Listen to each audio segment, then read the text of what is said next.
Voilà, nous sommes avec Gauthier Payen qui est à l'origine de la création de cette association, donc Un Toit pour l'Ukraine. Actuellement, nous sommes encore sous forme de collectif, hein, rappelons-le. Nous sommes juste devant le second camion qui part aujourd'hui, n'est-ce pas?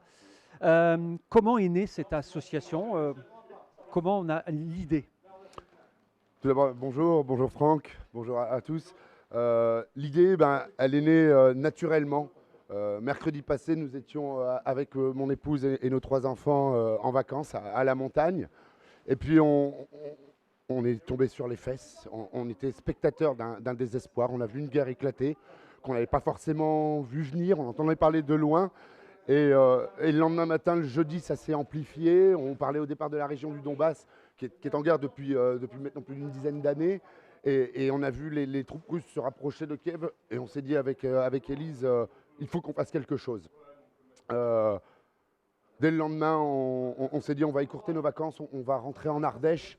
Et on a décidé dans la soirée du 27 au 28 de créer Un Toit pour l'Ukraine pour venir en aide au peuple ukrainien, aux enfants, aux mamans qui aujourd'hui désertent le pays et laissent leurs hommes, leurs maris au combat. Un énorme élan de solidarité s'est créé à la suite de la création de notre page Facebook où de nombreux bénévoles, comme vous pouvez le voir, nous ont rejoints au sein de notre collectif. Aujourd'hui, nous sommes toujours dans un collectif, mais l'association Un Toit pour l'Ukraine va être créée de fait dans les jours à venir. Et aujourd'hui, on a déjà réalisé un premier convoi, donc qui est parti hier de la mairie de Privas. Avec la sécurité civile, hein. La sécurité civile qui est venue ramasser donc qui a fait le premier transport vers la première base donc de Bourg de Péage. Aujourd'hui, comme vous pouvez le voir, grâce au service technique de la mairie de Privas et tous les bénévoles qui sont réunis aujourd'hui, on va pouvoir réaliser un deuxième convoi qu'on va suivre bien évidemment pour garder une traçabilité, sachant qu'on souhaite vraiment tous vous remercier pour cet espoir que vous véhiculez. Et comme vous le savez, hier, la première famille ukrainienne a été accueillie sur Privas, à Lissas, sur le village d'Alissas. Nous les avons entendus témoigner. D'ailleurs, je vais remercier Irinia Kovalenko, qui est une membre du collectif, l'une des premières membres du collectif, qui est notre traductrice. Ça leur a fait un très grand bien de pouvoir parler ukrainien. C'est une maman avec 2 filles, une fille de 18 ans, une fille de 11 ans. Nous avons passé 3 heures avec eux. Pendant les 3 heures, ce sont des larmes qui ont coulé. Elles ne savent pas combien de temps elles vont rester. Elles pensaient qu'elles allaient rester 3, 4, 5 jours. Et là, ce matin, je les ai revues et elles comprennent que cela va durer plusieurs semaines, plusieurs mois, peut-être des années, on ne sait pas. En tout état de cause, je souhaiterais remercier toutes les personnes qui ont manifesté leur soutien et leur solidarité envers le mouvement Un Toit pour l'Ukraine, puisque aujourd'hui, nous avons plus de 50 familles qui nous ont proposé de l'aide et ouvrir leur foyer, leur permettre d'avoir un toit et à manger. C'est un crime contre l'humain qui se passe en Ukraine. Et je ne peux pas me résoudre à rester spectateur d'un tel désespoir. Et soyons acteurs de l'espoir solidaire. Alors encore merci à tous. Et puis, ce qu'on peut faire, c'est relayer ces informations pour que chacun puisse apporter sa pierre à l'édifice. Si maintenant on n'a pas la capacité à recevoir, à héberger des réfugiés, que peut-on faire de façon concrète? Soyons factuels. Qu'avez-vous besoin? Qu'a besoin aujourd'hui l'Ukraine? Alors, ce sont les besoins de première nécessité. Il faut penser aux personnes qui sont en train de quitter le pays.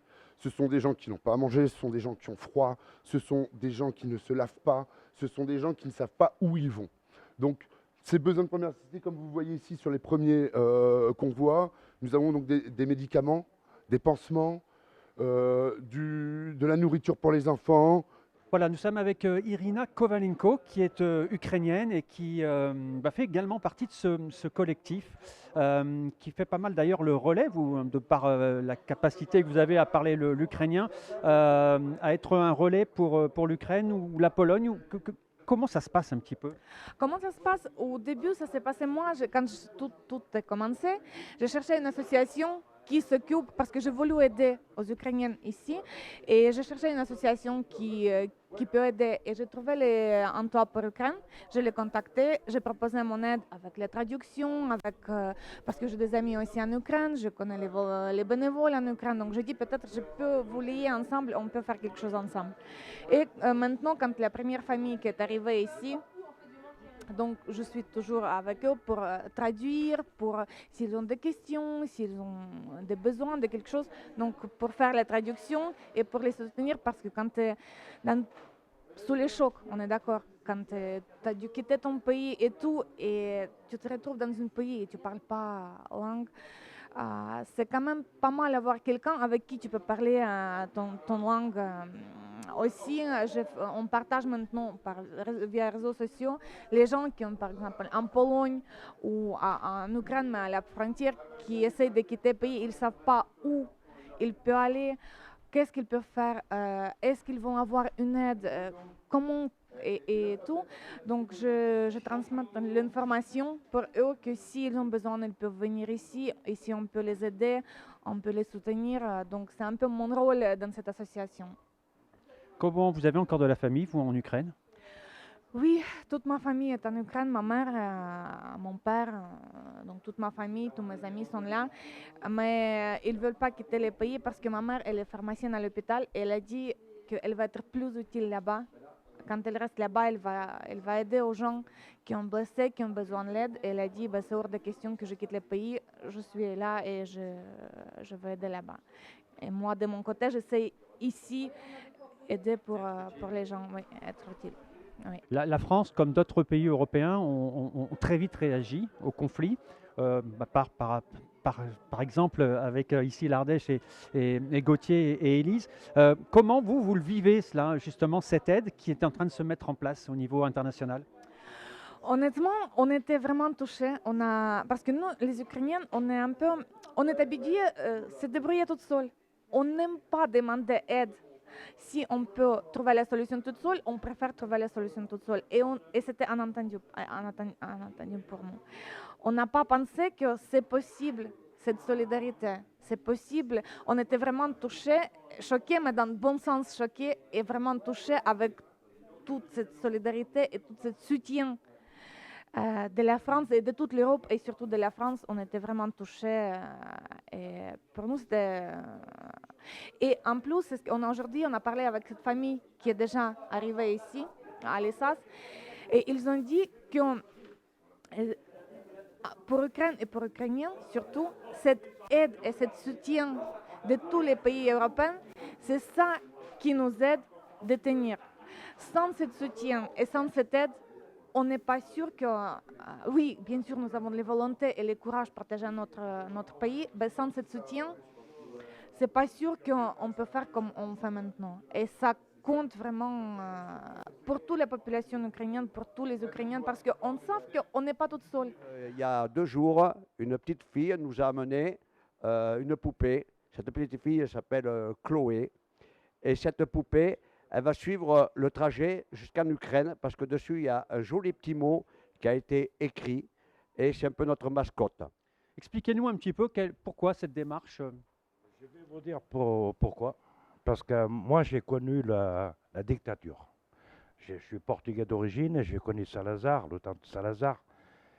Et quand je vois à la télé toutes ces images, ça me rappelle quelque chose. Et je pense que c'est toute la France, sur toute l'Europe. On est solidaires, je pense qu'on peut réussir quelque chose. Et moi, quand je vois les enfants abandonnés par leur père, parce qu'ils sont abandonnés, ils sont là, ils ne peuvent pas partir, c'est malheureux et je pense qu'une solidarité entre tous, dans l'Europe, dans le monde, on peut avancer au niveau de cette personne qui est au pouvoir en Russie. Et ça, c'est inacceptable.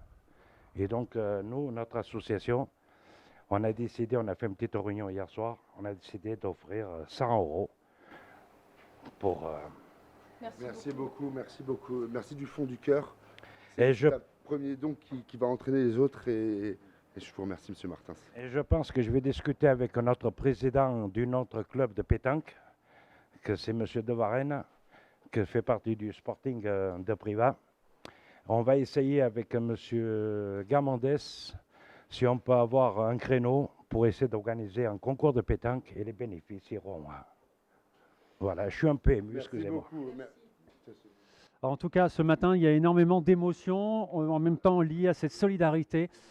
C'est l'Ardèche aussi, mais ce n'est pas que l'Ardèche. Alors continuez de vous mobiliser pour un toit pour l'Ukraine. Tous les renseignements, évidemment, en bas de votre écran. Et à très vite sur TV07.